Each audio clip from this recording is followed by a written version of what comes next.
వచ్చి అక్కల దగ్గరికి వచ్చే క్రిస్మస్ను ఉద్దేశించి కొన్ని విషయాలు మనం జ్ఞాపకం చేసుకుందాం. యెషయా గ్రంథము 7వ అధ్యాయము 14వ వచనాన్ని ధ్యానం చేద్దాం. యెషయా గ్రంథము 7వ అధ్యాయము 14వ వచనము. అమ్మ కాబట్టి 7:14 కాబట్టి ప్రభువు తానే ఒక సూచన చూపును, ఆలకించుడి.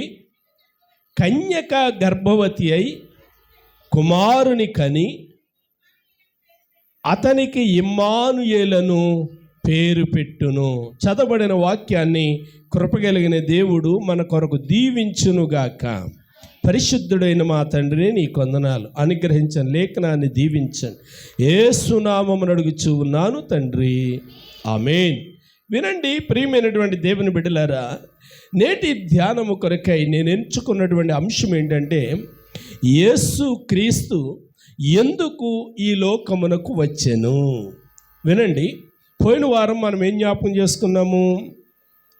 7 మెట్లు అంటే తనను తాను తగ్గించుకొని భూమి మీద మనుష్యుని ప్రేమించినటువంటి సంగతిని మనం జ్ఞాపకం చేసుకున్నాం. నేటి దినాన్ని మనం ఏమి జ్ఞాపకం చేసుకుంటున్నాము అని అంటే, యేసుక్రీస్తు ప్రభువారు ఎందుకు ఈ లోకానికి వచ్చారు. జాగ్రత్తగా విందాం.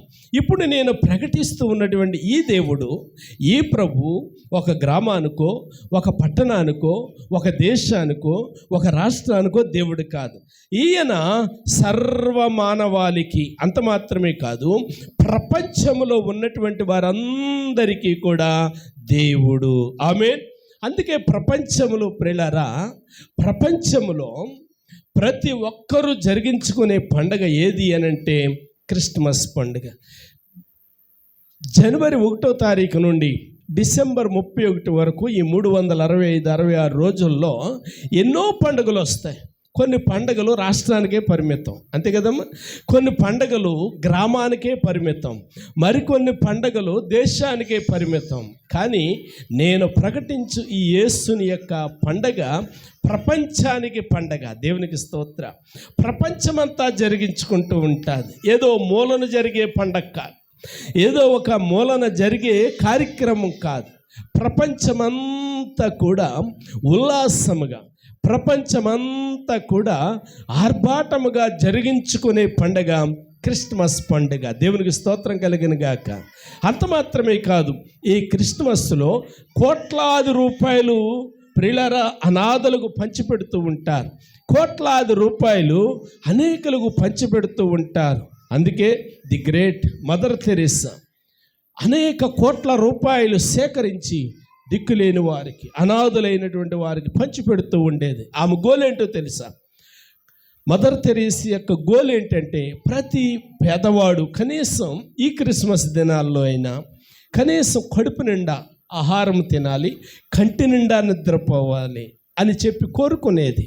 అందుకే చలి వణికిస్తున్న సమయంలో నిద్ర సరిగా పట్టట్లేదని మదర్ తెరెసా అనేకులకు బట్టల దానం చేసేది. అంత మాత్రమే కాదు, అల్లాడిపోతున్నటువంటి వారికి ఆహారం దానం చేసేది. ఆ స్ఫూర్తిని తీసుకుని నేటికి సంఘములో ఈ క్రిస్మస్ కార్యక్రమాల్లో భోజనాలు పెడుతూ ఉంటారు. ఏదో మనం వండికిని మనం తినెళ్ళిపోతామని కాదు ఈ కార్యక్రమాలు. ఎందుకంటే ఈ కార్యక్రమాల్లో అనేక మంది, అంటే ఆ దారిపోయే అనాథులు కావచ్చు, మనం ఎరగనటువంటి వారు కావచ్చు, వచ్చి ఆ కార్యక్రమాల్లో ఆ భోజనాలు చేసి వెళ్ళాలి అని సంఘమంతా చేతులు చాపుతూ ఉంటారు. అంత మాత్రమే కాదు, ఈ బట్టలు ఇవ్వడంలో ఉద్దేశం ఏంటి అని అంటే, కనీసం ఈ శీతలములో ఇప్పుడంటే దేవుని మహాకృపను బట్టి ప్రతి ఇంట్లో కూడా చాలినని వస్త్రాలు ఉన్నాయి, రగ్గులు ఉన్నాయి, దుప్పట్లు ఉన్నాయి, సరైనటువంటి వసతులు ఉన్నాయి. ఇదివరకు ఇలాంటి వసతులు లేవు. పూరిటిల్లులో, గుడుసుల్లో ఉంటూ ఉన్నప్పుడు ఆ చలి వణికించేస్తూ ఉండేది. తట్టుకోలేక కుమ్ములేసుకుని కూస్తుని రేత్రులు గడుపుతూ ఉంటూ ఉండేవారు. అలాంటి పరిస్థితుల్లో నుండి ఉపశమనం పొందాలని బట్టలు దానం చేసేవారు. చీరలు, రగ్గులు, కంబల్స్, ఏమండి, ఇంకా రకరకాలైనటువంటి వస్తువులు దానం చేస్తూ ఉంటారు. దేవుని మహాకృపను బట్టి మనం కూడా, దేవుడు మనల్ని ప్రేమించాడు కాబట్టి మనం కూడా ఎంతో కొంత పేదవారికి సహాయం చేయాలి, దీనులైనటువంటి వారికి చేతులు చాపాలి. ఆమె కాబట్టి ఇలాంటి పండగ జరిపించుకునే కార్యక్రమం ఏది అని అంటే ఒక క్రిస్మస్ పండగ. దేవునికి స్తోత్రం. మరి ఈ క్రిస్మస్ పండగలో ముఖ్యులు ఎవరంటే యేసుక్రీస్తు ప్రభువారు. ఈ యేసుక్రీస్తు ప్రభువారు ఎందుకు ఈ లోకానికి వచ్చారు అనేది ఈ రోజున అంశం. ఎందుకు ఈ లోకానికి వచ్చారు అని కనుక మనం ఆలోచన చేస్తే అండి, ఇప్పుడు విష్ణుబాబు కువైట్లో ఉన్నాడు. కువైట్ నుండి ఇండియా ఎందుకు వస్తున్నాడు అని అడిగితే ఒక రీజన్ ఉంటుంది. ఊరికినే వస్తున్నాడా? ఊరికినే రాడు. మన ఏదో తుఫాను వచ్చింది. ఏం తుఫానమ్మా? మొంత. మొన్న తుఫాను వచ్చింది మొంత.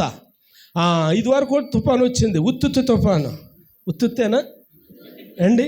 వినండి ప్రియమైనటువంటి దేవుని బిడ్డలారా, ఇలాంటి తుఫాన్లు వస్తూ ఉన్నప్పుడు సరే పేర్లు ఏదైనా కావచ్చు, అది ఉత్తుత్తి అయినా కావచ్చు, మొంత అయినా కావచ్చు, ఏదైనా ఈ తుఫాన్లు వచ్చినప్పుడు ప్రియులారా రాష్ట్రం నుండి కేంద్రం నుండి మంత్రులు దిగుతూ ఉంటారు. మంత్రులు దిగి వ్యవసాయ శాఖ మంత్రి అయితే పొలాల్లో సంచరిస్తూ ఉంటాడు, విద్యాశాఖ మంత్రి అయితే స్కూల్లో సంచరిస్తూ ఉంటాడు. అలాంటి సమయంలో మనలాంటి వాళ్ళు వెళ్ళి, లేకపోతే ప్రింట్ మీడియా మల్టీమీడియా వెళ్ళి, అయ్యా ఎందుకు వచ్చారయ్యా మీరు ఇక్కడికని అడిగితే పని లేక వచ్చాను అంటాడా? ప్రియులారా, ఈ ఉత్తుత్తు తుఫాను వల్ల లేక మొంతా తుఫాను వల్ల ఎంత పంట నష్టం జరిగింది, ఎన్ని కాలేజీలు నాశనం అయ్యాయి, ఎన్ని స్కూళ్ళ మీద రేకులు ఎగిరిపోయాయి, ఇవన్నీ చూసి మరలా తక్షణమే బాగు చేయడానికి ఎంత డబ్బు కావాలి అని అడగడానికి వాళ్ళు వస్తూ ఉంటారు. ఊరకే ప్రియులారా ఎవరు కూడా రారు. యేసు ప్రభువు కూడా ప్రియులారా అందుకే ఈ లోకంలోనికి వచ్చాడు. మరి ఆయనకు వచ్చినటువంటి కారణం ఏంటి? నేను జ్ఞాపకం చేస్తున్నాను ఎందుకు ఈ లోకానికి వచ్చాడు. మరి ఆయన వచ్చినటువంటి కారణం ఏంటి అని కనుక ఆలోచన చేస్తే ప్రియులారా ఒక అబ్బాయి పాస్టర్ గారిని అడిగారట. పాస్టర్ గారు యేసు ప్రభు ఎందుకు ఈ లోకానికి వచ్చారు అని అడిగారట. అప్పుడు పాస్టర్ గారు చెప్పారట, నాయనా నువ్వు మంచి ప్రశ్న అడిగావు. యేసు ప్రభు అసలు ఈ లోకానికి ఎందుకు వచ్చాడో చాలామందికి అర్థం కావట్లేదు, నువ్వు చాలా బాగా అడిగావు అని చెప్పి పాస్టర్ గారు చెబుతూ ఉన్నారట. ఏమని చెప్తున్నారు? నాయన కుంటివారిని, గుడ్డివారిని, మగవారిని, ఉచకాలు చేతులు కలిగినటువంటి వారిని బాగు చేయడానికి ఆయన లోకంలోనికి వచ్చాడు. దయ్యపు శక్తుల చేత, మాంత్రిక శక్తుల చేత బాధింపబడిన వారిని, బంధించబడిన వారిని విడిపించడానికి లోకానికి వచ్చాడు అన్నారట. చాలా బాగుంది, మంచిది. కానీ నేనంటాను కేవలము ఆయన దెయ్యపు శక్తులు పట్టిన వారిని విడిపించడానికి మాత్రమే ఆయన రాలేదు. ఆయన వచ్చినటువంటి ఒక ఉద్దేశం ఉంది. వందనాలయ్య గారు, ప్రగతి మీ పాస్టర్ గారే కదా, దేవుని స్తోత్రం. రండయ్య గారు, రైట్, స్తోత్రం. బావుగా రెండవండి ఇద్దరు కానీ. కాబట్టి వచ్చినటువంటి ఒక కారణం ప్రత్యేకంగా ఉంటూ ఉంటుంది. ఏంటి ఆ కారణం అని గనక ఆలోచన చేసినట్లయితే, ఉదాహరణకి ప్రియులారా 2014లో నేను ఆంజనేయులు గారి ఇంటి దగ్గర మీటింగ్ జరిగింది. మీటింగ్ చూసుకుని నేను వెళ్ళిపోతూ ఉన్నాను. ప్రమాదం జరిగింది, యాక్సిడెంట్ జరిగిన తర్వాత చాలామంది వచ్చారు కానీ నన్ను ఆదరించలేకపోయారు. కానీ తెలిసినటువంటి ఒక స్నేహితుడు వచ్చాడు. వచ్చి ప్రియులారా అందరికీ కూడా ఆయన సమాచారం ఇచ్చాడు. ప్రియులారా ఇప్పుడు ఆయన దగ్గరికి వెళ్ళి, అయ్యా మీరు ఎందుకు వచ్చారు అక్కడికి అని అడిగితే, పాస్టర్ మలాకీకి యాక్సిడెంట్ అవుతుందని నాకు తెలుసు, ఆయన లెగదీయడానికి నేను వచ్చాను అంటాడా? కాదు. మరి ఎందుకు వచ్చాడు ఆయన మార్గం గుండగా? మలాకీకి యాక్సిడెంట్ అవుతుందని మలాకీని లేవదీయాలని రాలేదు. మరెందుకు వచ్చాడు ఆయన మార్గము గుండగా వెళుతూ ఉండగా జరిగినటువంటి ఒక సన్నివేశం, అంతేనమ్మా. ఆయన మార్గము గుండగా వెళుతూ ఉన్నప్పుడు ఆ మార్గములో జరిగిన ఒక సన్నివేశం. యేసు ప్రభు కూడా 2000 సంవత్సరాల కిందట పరలోకాన్ని విడిచి భూలోకానికి వచ్చినప్పుడు, ఆయన వెళ్ళిపోతూ ఉన్నప్పుడు, ఆయన శిష్యులతో కలిసి వెళుతూ ఉన్నప్పుడు అనేక మంది రోగులు వచ్చారు. మంచిది, బాగు చేశాడు. కానీ రోగులను బాగు చేయాలి అని చెప్పి ఆ మార్గం గుండగా వెళ్ళలేదు. ఆయన వెళుతూ ఉంటే రోగులు అక్కడికి వచ్చారు కాబట్టి ఆయన బాగు చేశాడు. కొంతమంది దెయ్యపు శక్తుల చేత, మాంత్రిక శక్తుల చేత, రక్తస్రావము చేత నడుము వంగిపోయినటువంటి వారు ఎందరో వచ్చారు. అందరినీ కూడా ఆయన బాగు చేశాడు. కానీ ఆయన వచ్చినటువంటి కారణం వారిని బాగు చేయడానికి కాదు. దేవునికి స్తోత్రం కలిగిన గాక. మరి ఆయన ఈ లోకంలోనికి రావడానికి గల కారణం ఏమిటి అని గనక ఆలోచన చేస్తే ఒక ప్రత్యేకమైనటువంటి కారణం ఉన్నది. దేవునికి స్తోత్ర. అంటే ఈ దెయ్యపు శక్తుల చేత, మాంత్రిక శక్తుల చేత ఉన్నవారిని విడిపించడం ఆయన పని కాదా అని అంటే అది ఆయనకి పెద్ద పని కాదు. ఎందుకంటే 93వ కీర్తనలో వ్రాయబడి ఉంది, ప్రభావము ఆయన మీద ఉన్నది అని వ్రాయబడి ఉంది. అందుకే కదా ఆయన వస్త్రాలను ముట్టుకుంటే బాగుపడ్డారు, నీడ మీద పడితే బాగుపడ్డారు, ఇంకా ఆయన నోటిలో నుండి ఉమ్ము తీసి కళ్ళ మీద పూస్తే బాగుపడ్డారు. కాబట్టి స్వస్థత అనేది పెద్ద మ్యాటర్ కాదు అని నేను అంటాను. మరి ఆయన ఎందుకు వచ్చాడు అని కనుక ఆలోచన చేస్తే, ఆయన ఈ లోకానికి ఎందుకు వచ్చాడు అని అంటే శ్రేష్టమైన కొన్ని విషయాలు 3 మాటలు నేను చెప్పడానికి ప్రయత్నం చేస్తాను. సమయాన్ని బట్టి నేను జ్ఞాపకం చేస్తాను. మొదటి మాట, ఆయన ఎందుకు వచ్చాడు? అపోస్తులుడైన పౌలు తిమోతికి వ్రాసినటువంటి మొదటి పత్రిక 1వ అధ్యాయము 15వ వచనములో ఇలా వ్రాయబడి ఉంది, పాపులను రక్షించుటకు క్రీస్తు యేసు ఈ లోకమునకు వచ్చాను. వినండి ప్రియా దేవుని బిడ్డలారా, ఎందుకు ఆయన ఈ లోకానికి వచ్చాడు అని కనుక ఆలోచన చేస్తే, పాపులను రక్షించడానికి, స్వస్థత ఇవ్వడానికి కాదు. ఎందుకో తెలుసా? స్వస్థత అనేది ఆయనకున్నటువంటి శక్తిలో ఒక భాగం. ఆయన శక్తిని ఇవ్వడానికి చాలినవాడు, ఆరోగ్యం ఇవ్వడానికి చాలినవాడు, బాగు చేయడానికి చాలినవాడు. అయితే కేవలము స్వస్థత ఇవ్వడానికి ఆయన రాలేదు. ఎందుకు అని కనుక ఆలోచన చేస్తే, ఇప్పుడు నాకు మలేరియా వచ్చింది, టైఫాయిడ్ వచ్చింది, ఏదో రోగం వచ్చింది, నన్ను హాస్పిటల్లో పెట్టారు, బాగయ్యింది, ఇంటికి వచ్చాను, ఇంటికాడ బాగానే ఉన్నాను, సంతకాడ భోజనం చేసి పడుకున్నాను, అర్ధరాత్రి ప్రాణం పోయింది, పొద్దున్న లేచేసరికి చచ్చిపోయాడు అన్నారు. ఏంటి, రోగం తగ్గింది కదా, ఎందుకు చచ్చిపోయాడు అని కనుక ఆలోచన చేస్తే, ప్రియులారా, రోగం పెద్ద ఇంపార్టెంట్ ఏమీ కాదు. రోగం ఉన్నా చచ్చిపోతాం, రోగం లేకపోయినా చచ్చిపోతాం. రోగం ఉంటే చచ్చిపోతారు, రోగం లేకపోతే ఉండిపోతారు అని అంటే రోజుకి మరణాలు సంభవించేవి కాదు. కాబట్టి రోగమును బట్టి మాత్రము మనుష్యులు చచ్చిపోరు. దేవుని యొక్క పిలుపును బట్టి, దేవుని యొక్క ఆజ్ఞను బట్టి మాత్రమే మనుష్యులు చనిపోతూ ఉంటారు. అయితే ఇప్పుడు ఆయన ఈ లోకానికి ఎందుకు వచ్చాడు అని కనుక ఆలోచన చేస్తే, చాలాసార్లు అంటూ ఉంటారు సాక్ష్యాలు చెప్పేటప్పుడు, యేసుప్రభు నమ్ముకున్నాము, ఉద్యోగం వచ్చింది, యేసుప్రభు నమ్ముకున్నాము, నా కూతురికి పెళ్ళి అయింది. యేసుప్రభు నమ్ముకున్న వాళ్ళకి పెళ్ళి అవ్వట్లేదా అమ్మా విజయ్ గారు? యేసుప్రభు దగ్గర రాని వాళ్ళకి ఉద్యోగాలు రావట్లేదా? ఎంతమంది యేసుప్రభు నమ్మనోళ్ళకి ఉద్యోగాలు ఉన్నాయా? భూమిక ఉన్నాయి కదా. యేసుప్రభు నమ్మనోళ్ళకి పెళ్ళిళ్ళు అవుతున్నాయి కదా. మరి దాంట్లో విచిత్రం ఏముంది? ప్రియా దేవుని బిడ్డలారా, యేసుప్రభు నమ్మినా పెళ్ళవుతుంది, నమ్మకపోయినా పెళ్ళవుతుంది. యేసుప్రభు దగ్గరికి వచ్చినా పెళ్ళవుతుంది, రాకపోయినా పెళ్ళవుతుంది. యేసుప్రభుని చేర్చుకున్నా ఉద్యోగం వస్తుంది, రాకపోయినా ఉద్యోగం వస్తుంది. మరి యేసుప్రభుని ఎందుకు నమ్మాలి? ఇది ప్రశ్న. జాగ్రత్తగా వినండి. యేసు ప్రభుని ఎందుకు నమ్మాలి? చాలామంది భ్రమలో ఉంటూ ఉన్నారు. ఏ భ్రమ అంటే, యేసు ప్రభు నమ్ముకున్న గురించే ఉద్యోగం వచ్చింది, యేసు ప్రభు నమ్ముకున్న గురించే రోగం పోయింది. కాదు, నువ్వు ప్రార్థన చేసుకున్నా, నీ విశ్వాసం నిన్ను బాగు చేసింది, ఓకే, కానీ అది 100% మార్క్స్ కాదు. మరి ఏంటి అని కనుక ఆలోచన చేస్తే, ఆయనకు ఒక ఉద్దేశం ఉంది. ఆయన ఈ భూలోకానికి రావటంలో ఒక ఉద్దేశం ఉంది. మనుషులందరూ చేసేది చేయడానికి ఆయన రాలేదు. రోగం వచ్చింది, ఆయన ఏంటి, డాక్టర్లు కూడా బాగు చేయగలుగుతారు కదమ్మా. మరి రోగం కోసం ఆయన రావాల్సిన పని ఏమొచ్చింది? అర్థమవుతుంది నా మాటలు? వక్రీకరించి నేను మాట్లాడట్లేదు. రోగం అనేది డాక్టర్లు బాగు చేయగలిగినటువంటి సాధారణమైనటువంటి ఒక ఏమనాలి దాన్ని, పని. కానీ దానికోసమే యేసుప్రభువే రావవసరం లేదు. మనుష్యులు చేయలేని దాన్ని చేయడానికి ఈయన ఈ లోకానికి వచ్చాడు. దేవునికి స్తోత్ర. మనుష్యుల వలన కానిది చేయడానికి ఆయన ఈ లోకంలోనికి వచ్చాడు. ఏంటి అని అంటే, ప్రియులారా, భూమి మీద ఆయన మనుషులను చూసినప్పుడు ఎలా ఉన్నారంటే, రోమీయులకు రాసిన పత్రికలో 3వ అధ్యాయం 23వ వచనంలో మనం చూస్తున్నాము, అందరూ కూడా పాపం చేసి ఉన్నారు. 11వ వచనంలో రాయబడి ఉంది, నీతిమంతుడు లేడు, ఒక్కడు కూడా లేడు. ఇప్పుడు ప్రియులారా, అనీతిమంతులని నీతిమంతులుగా తీర్చడానికి వచ్చాడు. దేవునికి స్తోత్రం కలిగిన గాక. నీతిమంతులుగా చేయడానికి ఆయన ఈ లోకానికి వచ్చాడు. రోజు స్కూల్లోని ఉపాధ్యాయులు, టీచర్ గారు ఇలాగ అన్నారంట పిల్లలతో, అరే మీ అందరికీ కూడా నేను ఒక హోంవర్క్ ఇస్తూ ఉన్నాను. హోంవర్క్ పిల్లలందరికీ తెలుసు కదా, హోంవర్క్ ఇస్తున్నాను, మీరు బాగా చేసుకురావాలరా అన్నారట. అంటే ప్రియులారా, ఏంటి అదని చూస్తే ఆ స్కూల్లో ఆ క్లాసులో ఉన్నటువంటి 10 మందో 15 మందో పిల్లల్ని పిలిచి ఆ 15 మందికి ఒక బొగ్గు మొక్క ఇచ్చాడట. బొగ్గు మొక్క ఇచ్చాడట.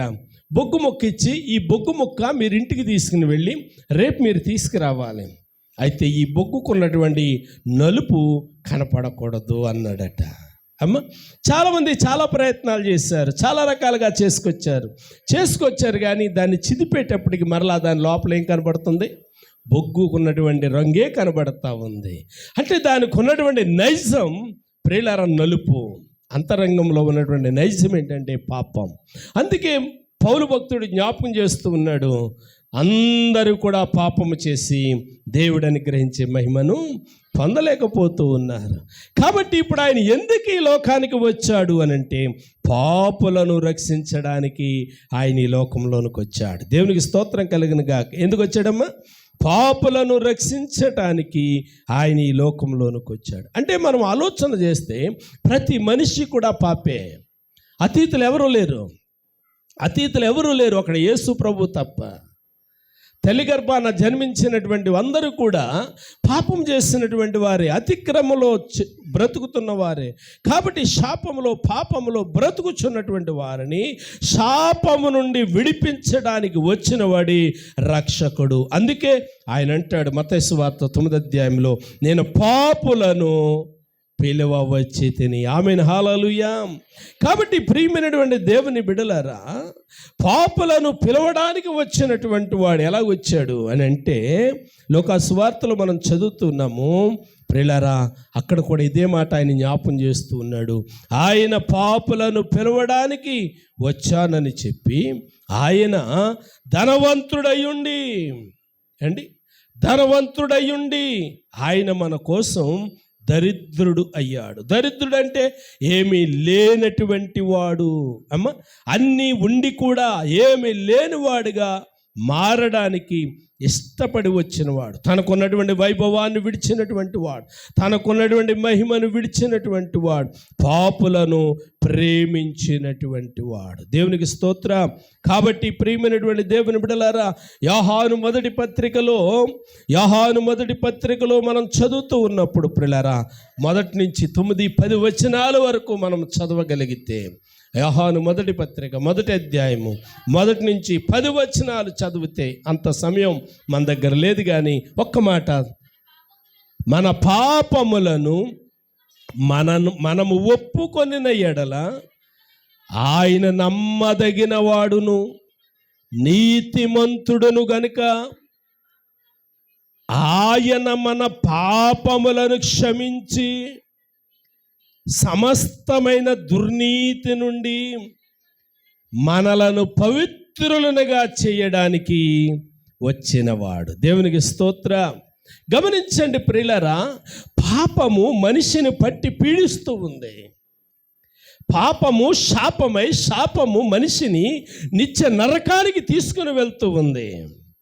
కాబట్టి శాపము నుండి విడిపించడానికి వచ్చినటువంటి వాడే నజరేయుడైనటువంటి యేసు. దేవునికి స్తోత్రం. ఆయన ఎందుకు వచ్చాడు ఈ లోకానికి అనంటే పాపులను పిలవడానికి వచ్చాడు, పాపులను రక్షించడానికి వచ్చాడు. అంటే పాపము నుండి విడిపించడానికి వచ్చాడు.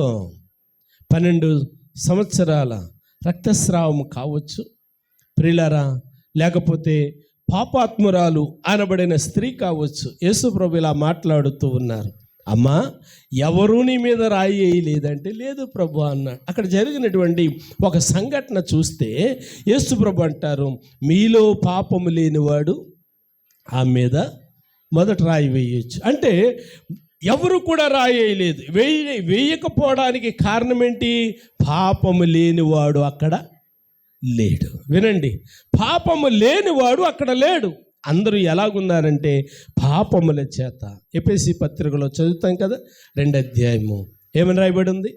పాపముల చేత అపరాధముల చేత చచ్చిన వారమై ఉన్నాం. అంటే బ్రతుకున్నాం, చూస్తున్నాము, మాట్లాడుతూ ఉన్నాము, చలిస్తూ ఉన్నాం. కానీ ప్రియులారా, మన పరిస్థితి ఎలా ఉందంటే అపరాధాల చేత చచ్చినటువంటి వారమై ఉన్నాము. కాబట్టి అపరాధములో ఉన్న మనలను బ్రతికించడానికి, శాపములో ఉన్న మనలను విడిపించడానికి వచ్చినటువంటి వాడే నజరేయుడైన యేసు. దేవునికి స్తోత్ర, హల్లెలూయా, హల్లెలూయా. కాబట్టి ప్రియమైనటువంటి దేవుని బిడ్డలారా, ఆయన ఎందుకు ఈ లోకానికి వచ్చాడు అని అంటే పాపులను రక్షించడానికి. పాపులు అనే మాటకు అర్థం ఏంటంటే శాపములో ఉన్నవారు, బందీలో ఉన్నవారు, ప్రియులారా నరకానికి దగ్గరలో ఉన్నటువంటి వారు అని అర్థం. కాబట్టి ఆయన ఎందుకు ఈ లోకానికి వచ్చాడు అని అంటే ఆ శాపానికి లోనైపోతున్నటువంటి మనలను శాపము నుండి విడిపించడానికి, నీ శాపమును ఆయన భరించి ఆయన నీతిని నీకు ఇవ్వడానికి, నీ శాపాన్ని, నీ రోగాన్ని ఆయన భరించి నిన్ను విముక్తి చేయడానికి ఈ లోకానికి వచ్చాడు. దేవునికి స్తోత్రం కలుగును గాక, హల్లెలూయా.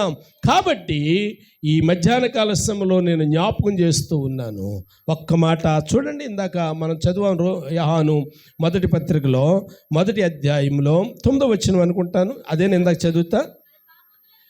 మన పాపములను మనము ఒప్పుకొనిన ఎడల, వినండి ప్రియులారా, ఏమని రాయబడి ఉంది? మన పాపములను మనము ఒప్పుకొనిన ఎడల. అంటే మన శాపము నుండి మనం విడిపించబడాలి అని అంటే ఆయన మన కొరకు ఎందుకు వచ్చాడు అన్న సంగతిని మనం జ్ఞాపకం చేసుకుంటే, నేను చదువుతున్నాను చూడండి 7వ వచనంలో, అప్పుడు, ఎప్పుడు? ఒప్పుకున్నప్పుడు. వింటున్నారా? ఎప్పుడమ్మా? ఒప్పుకున్నప్పుడు ఏం జరుగుతుంది?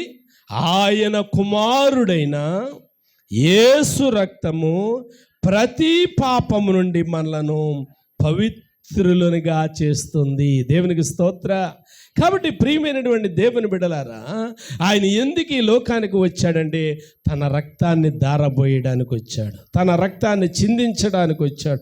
ఎందుకు చిందిస్తూ ఉన్నాడు అని అంటే మన పాపములను బట్టి, మన శాపమును బట్టి ఆయన ప్రాణత్యాగం చేయడానికి వచ్చాడు. కాబట్టి నేను మొదటి మాట ముగిస్తూ రెండో మాటకు వెళ్తూ ఉన్నాను.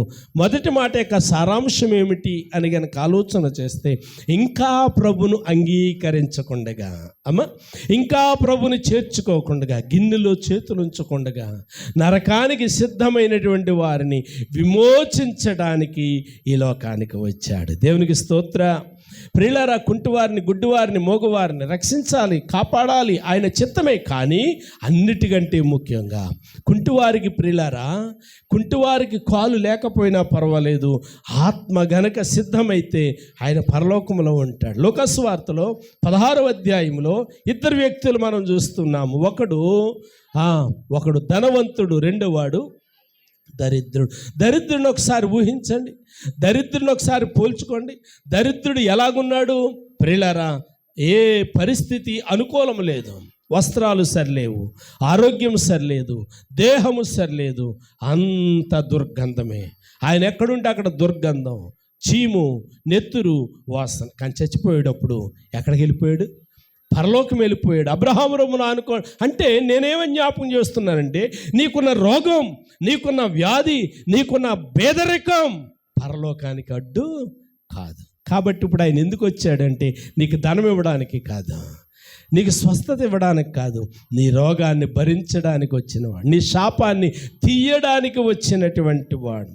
కాబట్టి ఇక్కడ ఉన్నటువంటి వారు ఇంకా ఈ 2025 సంవత్సరంలోనే ఇంకా ప్రియులారా ఇంతవరకు కూడా ఇంకా శాపాల బట్టి నలిగిపోతూ ఉంటే ఇదే మిక్కిలి అనుకూలమైన సమయం ఆయన్ని చేర్చుకోవటానికి, మారు మనసు పొందడానికి, బాప్తిసం పొందడానికి, రక్షణ పొందడానికి ఇది చాలా శ్రేష్టమైనటువంటి సమయం. కాబట్టి ప్రియమైనటువంటి దేవుని బిడ్డలారా, ప్రభుని అంగీకరిందా.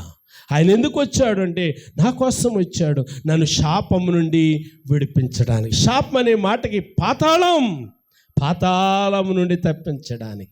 ఆ పాతాళం ఎలా ఉంటుంది అని అంటే, అమ్మ పొయ్యిలో ఒక పుల్ల పెడితే 5 నిమిషాలుగా ఆ పుల్ల కాలి బూడిదైపోతుంటుంది. కానీ పాతాళం ఎలా ఉంటుందంటే, అక్కడ ఆయన వేసినటువంటి పుల్లలంట ఆరమంట, ఆ పుల్లల మీద వేసినటువంటి ఈ మనమంట కాలిపోమంట. అంటే ఆ పొలాల మీద పడి భూమి మీద ఉన్నటువంటి ఆహారము, ప్రియులారా, ఫ్రై పీసులు, ఈ బిర్యానీలు, ఈ మటన్, ఈ చికెన్ తందూరీలు తిన్నవన్నీ కూడా నూనె రూపంలో బయటకు వస్తూ ఉంటే ఆ పొలాల మీద చిమురుతూ ఉంటామన్నమాట. వినండి ప్రియమైనటువంటి దేవుని బిడ్డలారా, అంటే ప్రియులారా, ప్రాణం గిలగిల కొట్టుకుంటుంది కానీ, ఆ దేహము కాలుతుంది కానీ ప్రియులారా బూడిద అవ్వట్లేదు. కాబట్టి ఆ బూడిదలో పడకూడదని, ఆ పాతాళంలో బాధపడకూడదని ఆయన నిన్ను రక్షించడానికి నీ కోసం ఆయన మండు టెండలో బాధపడ్డాడు. దేవునికి స్తోత్రం కలిగిన గాక. కాబట్టి ఇంకా ఎవరైనా బాప్తీసం పొందకుండా, మారు మనసు పొందకుండా, ప్రభు గిన్నెలో చేతులుంచకుండా ఉన్నవారు ఉంటే ఆ గిన్నెలో చేతులుంచడానికి, ఆ ప్రభుని అంగీకరించడానికి ఇది గొప్ప భాగ్యము అని చెప్పి నేను ప్రేమతో మనవి చేసుకుంటూ ఉన్నాను. రెండో మాటలోకి వెళ్దాం ప్రియులారా. రెండో మాటలోకి వెళ్తే, ఎందుకు ఆయన ఈ లోకానికి వచ్చాడు అని గనక ఆలోచన చేస్తే, లూకాసు వార్త 19వ అధ్యాయం 10వ వచనములో ఇలా వ్రాయబడి ఉంది. వినండి ప్రియులారా. నశించిన దానిని వెదకి రక్షించడకు మనుష్య కుమారుడు ఈ లోకమునకు వచ్చాను. ఎందుకు వచ్చాడమ్మా? నశించిన దానిని రక్షించడానికి. ఏమి నశించిపోతుంది? వినాలి. ఏమి నశించిపోతుంది ప్రియులారా? యోబు గ్రంథంలో 32వ అధ్యాయము 8వ వచనం చూస్తే, యోబు గ్రంథం 32:8 ఇలా వ్రాయబడి ఉంది. ఏంటమ్మా?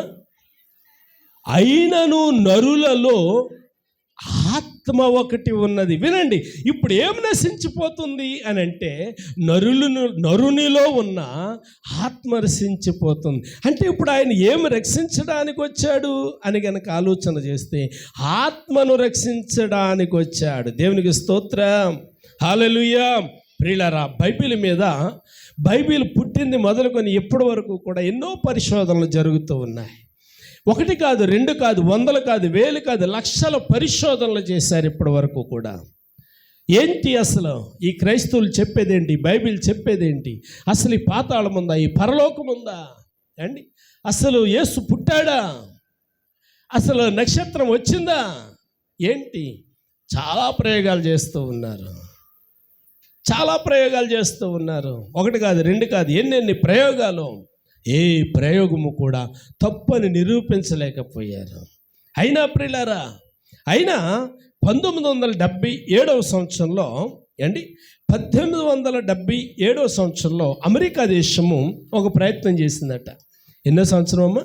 1977వ సంవత్సరంలో అమెరికా దేశం ఒక ప్రయత్నం చేసింది. ఎవరంటే డాక్టర్స్ అందరూ కలిసి, కొంతమంది అంటే 1, 2 కాదు, 100 మంది డాక్టర్స్ కలిసి ఒక ప్రయోగం చేశారట. బైబిల్ ఎందుకు ఇలా చెప్తా ఉంది? ఆత్మ నశించిపోతుందని. ప్రాణమైతే పోతుంది కానీ అంతరంగంలో ఆత్మ ఉంది అన్న సంగతి మనకైతే అర్థం కాదు. ఈ ఆత్మ ఎలాగుంటుంది? అసలు ఆత్మ ఉందా? చూడాలనుకున్నారట. దేన్ని? ఆత్మను చూడాలనుకున్నారట. ఆత్మను వివేచించాలి అనుకున్నారట. ఆత్మ ఎలా ఉంటుందో కనిపెట్టాలి అనుకున్నారట.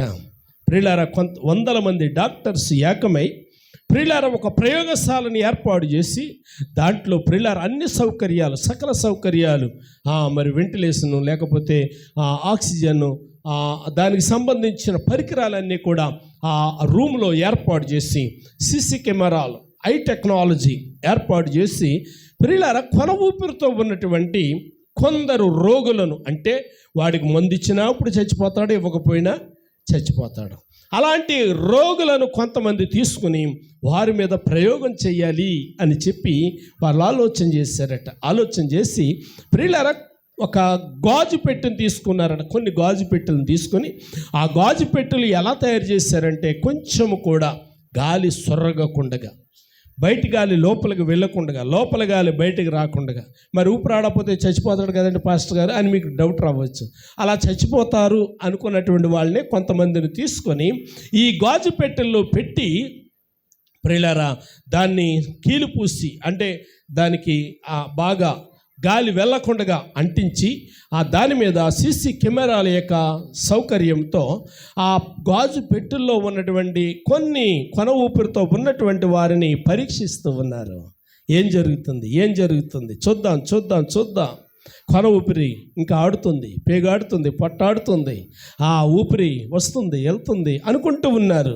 ఇంతలో ప్రియులారా ఒక్కొక్కటిగా ప్రియులారా ఏదైతే గాజు పెట్టెలు ఏర్పాటు చేశారో గాజు పెట్టెలు ఒక్కొక్కటిగా పగులుతూ ఉన్నాయట. వింటున్నారా? ఒక్కొక్కటిగా గాజు పెట్టెలు పగులుతూ ఉన్నాయండి. ఏంటి పగులుతుంది అని అంటే వీళ్ళకి అర్థమైంది ఏంటంటే దేవుడు పెట్టిన ఆత్మను బంధించడం అసాధ్యం. కాబట్టి ఇప్పుడు ఏం నశిస్తూ ఉంది అని అంటే ఆత్మ నశిస్తూ ఉంది. ఇప్పుడు ఈ ఆత్మను రక్షించటానికి ఆయన ఈ లోకానికి వచ్చాడు. దేవునికి స్తోత్రం కలుగును గాక. ఆ ఆత్మను రక్షించటానికి ఆయన ఈ లోకానికి వచ్చాడు అన్న సంగతి పరిశుద్ధాత్మ దేవుడు ఆ డాక్టర్లైనటువంటి వారికి జ్ఞాపకం చేశాడట. కాబట్టి ప్రసంగి గ్రంథములో 12వ అధ్యాయములో వ్రాయబడినటువంటి ప్రకారం, ప్రసంగి గ్రంథం 12వ అధ్యాయంలో వ్రాయబడినటువంటి ప్రకారము 7వ వచనంలో ఇలా వ్రాయబడి ఉంది. ప్రసంగి, మన్నైనది వెనుకటి వలనే మరలా భూమికి చేరును, ఆత్మ దాని దయచేసిన దేవుని యొద్దకు వెళ్ళిపోతూ ఉంది. వింటున్నారా? అంటే దేవుని దగ్గరికి వెళ్ళిన ఆత్మలను ప్రియులారా ఆయన తీర్పు తీరుస్తూ ఉన్నాడు. తీర్పు తీరుస్తూ ఉన్నప్పుడు అందులో కొన్ని ఆత్మలు ప్రియులారా నరకానికి వెళ్ళిపోతూ ఉన్నాయి, కొన్నేమో నిత్య జీవానికి వెళుతూ ఉన్నాయి. అయితే ఆయన ఈ లోకానికి ఎందుకు వచ్చాడు అని అంటే ప్రతి ఆత్మ కూడా రక్షణ పొందాలి. దేవునికి స్తోత్రం. ప్రతి ఆత్మ కూడా ఆయన సన్నిధిలో ఉండాలి. ప్రతి ఆత్మ కూడా దేవుని కొరకు బ్రతకాలి అనే ఉద్దేశంతో సర్వ మానవాళిని విమోచించడానికి ఆయన ఈ లోకానికి వచ్చాడు. దేవునికి స్తోత్రం. హల్లెలూయా. కాబట్టి నేను జ్ఞాపకం చేస్తూ ఉన్నాను ఎందుకు ఆయన ఈ లోకానికి వచ్చాడంటే, మొదటి మాట చెప్పండి, పాపులను రక్షించడానికి ఆయన ఈ లోకానికి వచ్చాడు. రెండో మాట, నశించిన దానిని రక్షించటానికి ఆయన ఈ లోకానికి వచ్చాడు. ఏం నశించిపోతుంది? ఆత్మ నశించిపోతుంది. ఆత్మను రక్షించడానికి వచ్చాడు. కుళ్ళిపోతున్న శరీరంను బాగు చేయడానికి కాదు ప్రియులారా. ఇల్లు లేదని ఇల్లు ఇవ్వడానికి కాదు, పెళ్ళి అవ్వలేదని పెళ్లి చేయడానికి కాదు, ఉద్యోగం లేదని ఉద్యోగం ఇవ్వడానికి కాదు ఆయన వచ్చింది ఎందుకు అని అంటే, ఒకటి ప్రియా దేవుని బిడ్డలారా, అపరాధముల చేత కొట్టబడుతున్నాము కాబట్టి, పాపములో ఉన్నాం కాబట్టి మన పాపమును తీసివేయడానికి, శాపమును తీసివేయడానికి వచ్చాడు. రెండోది, మన ఆత్మకు ప్రియులారా ఆ తీర్పు దినాన్న నరకానికి వెళ్ళకుండగా ఆయన మంచి బోధకుడిగా భూమి మీద 33.5 సంవత్సరాలు జీవించి నిత్యత్వము కొరకు మనల్ని సిద్ధపరచటానికి వచ్చినవాడు. దేవునికి స్తోత్రం కలిగిన గాక. హల్లెలూయా. కాబట్టి ఇంకా చాలామంది అంటూ ఉంటారు, ఇక చాలామంది ఏమంటూ ఉంటారు అని కనుక ఆలోచన చేసినట్లయితే అండి, అసలు ఆత్మ ఉందా, అసలు దేవుడు ఉన్నాడా అని అంటూ ఉంటారు. యెషయా గ్రంథములో 6వ అధ్యాయం మనం చదివితే, యెషయా గ్రంథం 6వ అధ్యాయము 63వ వచనంలో వ్రాయబడి ఉంది.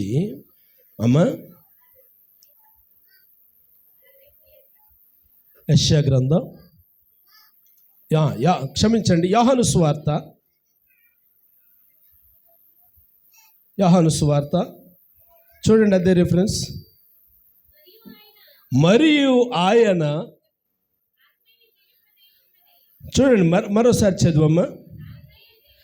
ఆత్మయే జీవింపజేయుచున్నది, శరీరము కేవలము నిష్ప్రయోజనం. వింటున్నారా? ఈ శరీరము కేవలము నిష్ప్రయోజనం. ఈ శరీరానికి ఎన్నైనా పోస్తాము, ఎన్నైనా చేస్తాము ప్రియులారా. ఈ ఆత్మ ఉన్నంతసేపే దీని సొగసు, ఈ ఆత్మ ఉన్నంతసేపే దీని ఆర్భాటం. ఈ ఆత్మ వెళ్ళిపోయిన తర్వాత ఏమని రాయబడ్డదండి? నిష్ప్రయోజనం. ప్రియులారా, ఇప్పుడు ఇక్కడ నేను నిలబడ్డాను, పాస్టర్ గారు అన్నారు. నేను నిలబడ్డాను, ఇప్పుడు మీరేమన్నారు? పాస్టర్ గారు అన్నారు. ప్రియులారా, నాలో ఈ ఆత్మ వెళ్ళిపోయింది, పడుకోబెట్టారు, శవము అన్నారు. వింటున్నారా? ప్రియమైనటువంటి దేవుని బిడ్డలారా, ఈ శవం నిష్ప్రయోజనం. ఆత్మ ప్రయోజనం. వింటున్నారా? కాబట్టి ఆయన ఎందుకు ఈ లోకానికి వచ్చాడు అని కనుక ఆలోచన చేసినట్లయితే, ఎందుకు వచ్చాడు అని కనుక ఆలోచన చేసినట్లయితే ఆత్మను రక్షించడానికి అండి, నాశనం నుండి రక్షించడానికి. అంటే ఆత్మ నశించిపోతుంది కాబట్టి ఆయన చిత్తం, ఆయన ఉద్దేశం ఏంటంటే నువ్వు నశించిపోకూడదు, నువ్వు నశించిపోకూడదు, నీవు మారు మనసు పొందాలి, బాప్తిసం పొందాలి, ప్రభు యొక్క పాదాల దగ్గర కూర్చుండే గుంపులో నువ్వు ఉండాలి. ఆమేన్. నశించిపోయే గుంపులో నువ్వు ఉండకూడదు, కేకలు పెట్టే గుంపులో నువ్వు ఉండకూడదు, బొబ్బలు పెట్టే గుంపులో నువ్వు ఉండకూడదు అని చెప్పి ఆయన కోరిక. కానీ ఈ స్వార్థ చెబుతూ ఉన్నప్పుడు చాలామందికి ఇది ఏదో ప్రియులారా కథ చెప్తున్నట్టు, ఏదో పురాణాలు చెప్తున్నట్టు అనిపిస్తూ ఉంటుంది. కానీ నేను మాట జ్ఞాపకం చేస్తున్నాను, ఇది పురాణాలు కాదు, ఇందులో వ్రాయబడినవి కథలు కూడా కాదు. ప్రియులారా, ఈ బైబిల్ గ్రంథంలో ఉన్నటువంటి జ్ఞానాన్ని భక్తులు అన్నారు ప్రకటన గ్రంథంలో, భూత వర్తమాన భవిష్యత్ కాలంలో ఉన్నటువంటి జ్ఞానం. ప్రియులారా, భూతకాలంలో ఉన్నవాడు, వర్తమాన కాలంలో ఉన్నవాడు, భవిష్యత్ కాలంలో ఉండేవాడు చెప్పే సంగతులు ఇవి. ఏంటి ఆ సంగతులు అంటే, పాపులను రక్షించడానికి వచ్చినటువంటి వాడని నేనే, నశించిన దానిని రక్షించడానికి వచ్చినటువంటి వాడని నేనే. కాబట్టి నువ్వు వింటే రక్షించబడతావు, నువ్వు నమ్మితే తప్పించబడతావు. ఆ దినాన్ని బొబ్బలు పెడితే తప్పించబడం, ఆ దినాన్ని కేకలు పెడితే తప్పించబడం. అక్కడి నుంచి వచ్చే సమాధానం ఎలాగుంటుందంటే, నువ్వెవరువో నాకు తెలియదు. ఒకవేళ నీ దగ్గరికి నేను రావాలన్నా, నా చెయ్యి చాపాలన్నా, నీకు నాకు మధ్యలో ఏముంది? అగాధం. అగాధానికి మరో పేరు పెట్టారు, మహా అగాధం. అమ్మ, ఎలాంటి అగాధం? మహాగాధం. అగాధం ఎలాగుంటుంది? చాలాసార్లు మీకు జ్ఞాపకం చేస్తాను, మరోసారి జ్ఞాపకం చేస్తున్నాను. ఉత్తరప్రదేశ్లో తాజ్మహల్ మనందరికీ కూడా తెలుసు. చూసిన వాళ్ళు ఉన్నారు, బొమ్మలు చూసిన వాళ్ళు ఉన్నారు, చదివిన వాళ్ళు కూడా ఉన్నారు. షాజహాను బ్రిటిష్ వారి కాలంలో తాజ్మహల్ కట్టాడు, బ్రిటిష్ వారి కాలం. కాబట్టి ఈ బ్రిటిష్ వారు దాన్ని బ్రిటిష్ కాలానికి ముందుగా కట్టాడు. బ్రిటిష్ కాలానికి ముందుగా కట్టి ఆయన ముందు చూపు కలిగిన వాడై, ఒకవేళ ఏ శత్రువైనా వచ్చి ఇదిగో ఈ తాజ్మహల్ మీద, లేకపోతే నా ఇంటి మీద, లేకపోతే నేను తీర్పు తీర్చడానికి ఏర్పాటు చేసుకున్న భవనం మీద ఉన్నటువంటి బంగారం ఎవరైనా దోచుకుపోతారేమో శత్రువులు వచ్చని, శత్రువులు అతని దగ్గరకు రాకుండా ఉండడానికి ఒక్కొక్క ప్రియులర మందిరం మీద ఇంచుమించు 3-5 ఈ ఉంటాయి, గోపురాలు ఉంటాయి. ప్రతి గోపురము కూడా లోపల సిమెంట్తో చేసిందైనా పైని బంగారపు రేకుతో పొదగబడ్డాయి. ఆయన తీర్పు తీర్చడానికి పెద్ద హాల్ ఒకటి ఉంటుంది, ఆయన కూర్చునే సింహాసనం ఉంటుంది. ఆ సింహాసనానికి పైన ఇంత బలిపీఠం ఉంటుంది, ఆ బలిపీఠం మీద పైన స్లాబ్ వేశారు. దీనికి 3 గోపురాలు ఉంటాయి, 3 గోపురాలు కూడా బంగారంతో చేయబడ్డాయి. అలాగే తాజ్మహల్ మీద గోపురాలు ఉంటాయి, బంగారం రేకు పొదిగించబడ్డా. అలాగే సమాధుల దెబ్బలో ఆయన సమాధులు మనుషుల కార్యక్రమాలు జరిగిస్తూ ఉంటే ఆయన ఊరట పొందడానికి అక్కడ ఒక హాల్ కట్టారు, దాని మీద ఉంటాయి. వీటన్నిటినీ కూడా కాపాడుకోవడానికి షాజహాన్ ఏం చేశాడు అని అంటే, ఇదంతా కూడా ఒకటే గ్రౌండ్, కొన్ని ఎకరాల గ్రౌండ్ ఉంటుంది. దీని చుట్టూ కూడా ఒక కాలువ తవ్వాడు, ఇంటికి సమాధుల దెబ్బకి అతని యొక్క రాజ్య పరిపాలన చేయడానికి. ఇదంతా కలిపి ఒక గ్రౌండ్ అయితే, ఈ గ్రౌండ్ చుట్టూ కాలువ తవ్వాడు. ఈ కాలువ ఎంత వెడల్పు ఉంటుంది అని అంటే, ఇంచుమించు ఇదిగో ఇక్కడి నుంచి అదిగో చిన్నగారింటికి ఆడుకుంటుంది, రాయుడి చిన్నగారింటికి ఇంత వెడల్పు ఉంటుంది.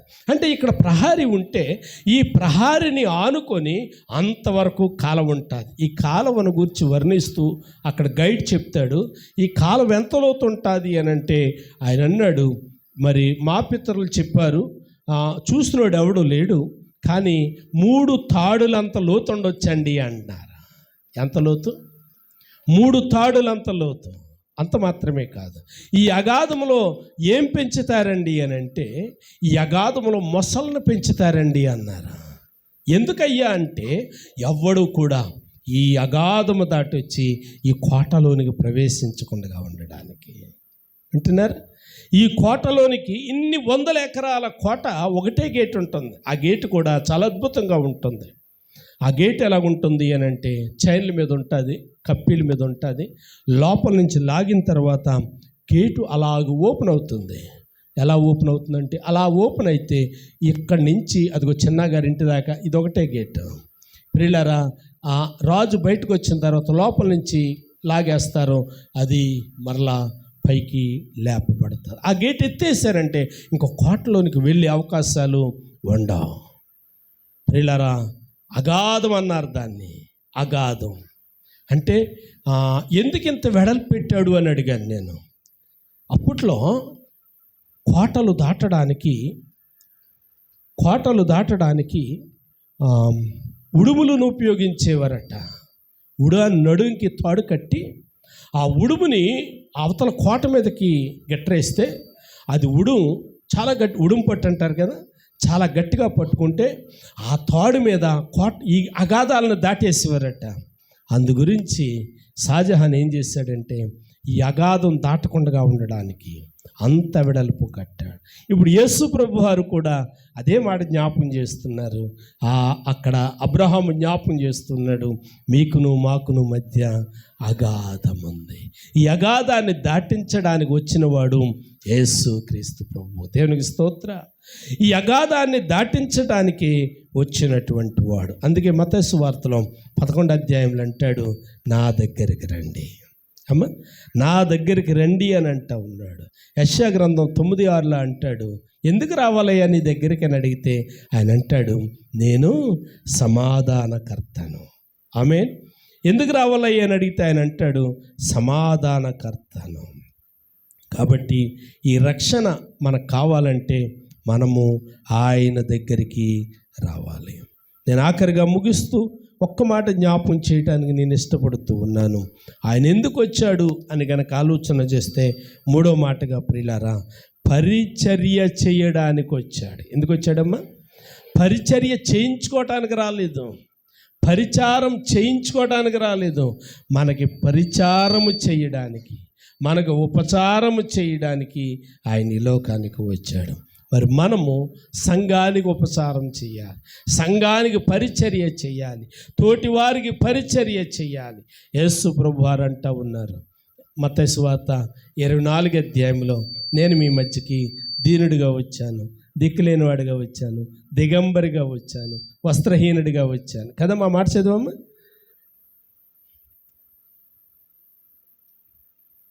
చదవండి. దొరకలేదా?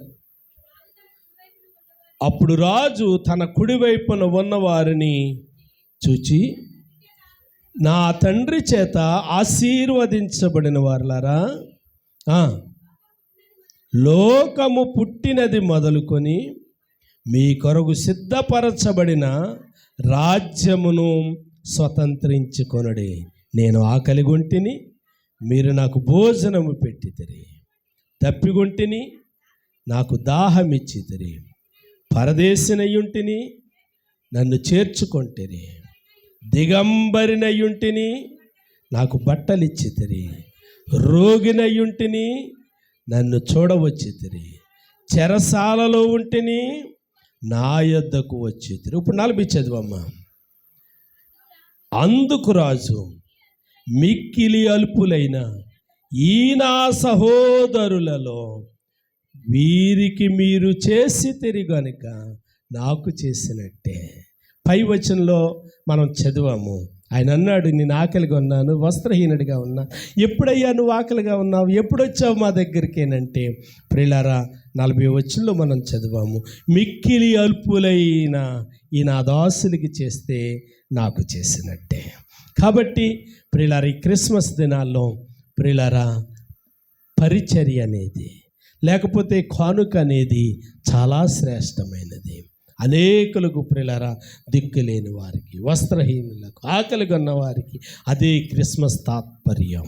అందుకే వస్త్రాలు పంచిపెడుతూ ఉంటాము, అందుకే భోజనాలు పెడుతూ ఉంటాము, అందుకనే కానుకలు ఇస్తూ ఉంటాము. కాబట్టి మధ్యాహ్న కాల సమయంలో నేను ముగిస్తూ మరొక్క మాట జ్ఞాపకం చేస్తూ ఉన్నాను. ఇలాంటి మనస్సు మనము కలిగి ఉండాలి. ఎలాంటి మనసు?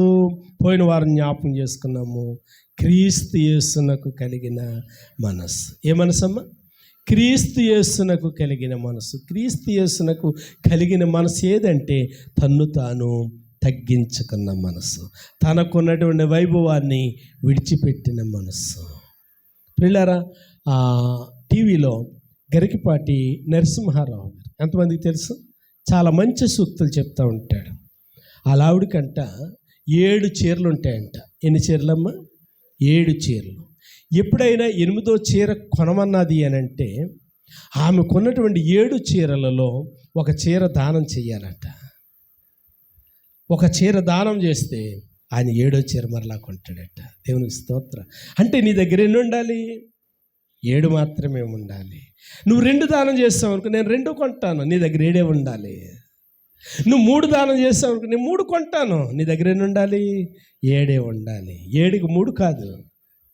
వినండి ప్రియమైనటువంటి మనకు కూడా ఉంటే ఎంత బాగుంటుంది, మనకు కూడా ఉంటే ఎంత బాగుంటుంది. అందుకే ప్రతి సంవత్సరంలో కూడా కొంతమంది స్వార్థ పరిచర్య కొరకు ఆయా ప్రాంతాలు వెళ్తూ ఉంటారు. మాలుడు గారు కూడా మొన్న వరిషాయిలు వచ్చారు కదా, వీళ్ళు వెళ్తూ ఉన్నప్పుడు పిల్లరా అనేక మంది దగ్గర ఇలా వస్త్రాలు పోజేస్తారు, డబ్బులు పోజేస్తారు, పోగు చేసి పట్టుకెళ్తారు. దేవుని మహాకృపను బట్టి మా ప్రాంతంలో అందరూ కూడా మూటలు ఇస్తూ ఉంటారు. మేము కూడా దేవుని కృపను బట్టి మాకున్నటువంటి వాటిలో ఈ సంవత్సరం ఒక అద్భుతమైన కృప పెట్టుకాలి చేసేయడానికి దేవుడు సహాయం చేశారు. దేవునికి స్తోత్ర. పాస్టమ్ గారికి సగం బీరువా ఖాళీ అయిపోవడానికి దేవుడు సహాయం చేశారు. దేవునికి స్తోత్ర. అంటే ప్రియమైనటువంటి దేవుని బిడ్డలారా, నేను ఎందుకు ఈ మాటలు జ్ఞాపకం చేస్తున్నానంటే మనకుంటే ఉంటే ఏదో ఇస్తాము కాదు, కలిగిన దానిలో నుండి మనం ఇవ్వాలి. నా దగ్గర 10 ఉంటేనండి 2 ఇద్దనండి కాదు, నీకున్న దానిలో నుండి, ఆమేన్, నీకున్న దానిలో నుండి ప్రభు పరిచర్య కొరకు చేద్దాం. దేవుని సన్నిధిలో ప్రియులారా ఆయన్ని మనం జ్ఞాపకం చేసుకుందాం. ఎందుకు వచ్చాడయ్యా ఆయన అంటే ప్రియులారా ఒక మాట చెప్పండి. మొదటి మాట, పాపులు. ఎవరు పాపులు? ఇంకా మారు మనసు పొందిన వారు పాపులు, అతిక్రమాల్లో బ్రతుకున్న వారు పాపులు. ఇందాక ఆరాధన పాటలో వ్రాయబడు ఒక అద్భుతమైన పదం వంకర. చెప్పాలి పాడినోళ్ళు కాదు అమ్మా. రైట్, ఎవరో చెప్తున్నారు కానీ నా వరకు చేరట్లేదు అమ్మా. రైట్, మీరు ఆరాధన చేశారు కదా, మీరు ఎందుకు చెప్తున్నారు? వంకర త్రోవ మారిపోవాలి. ఆమేన్. వంకర త్రోవలు మారిపోవాలి. విరగబడినటువంటి మనసులు విరిగిపోవాలి.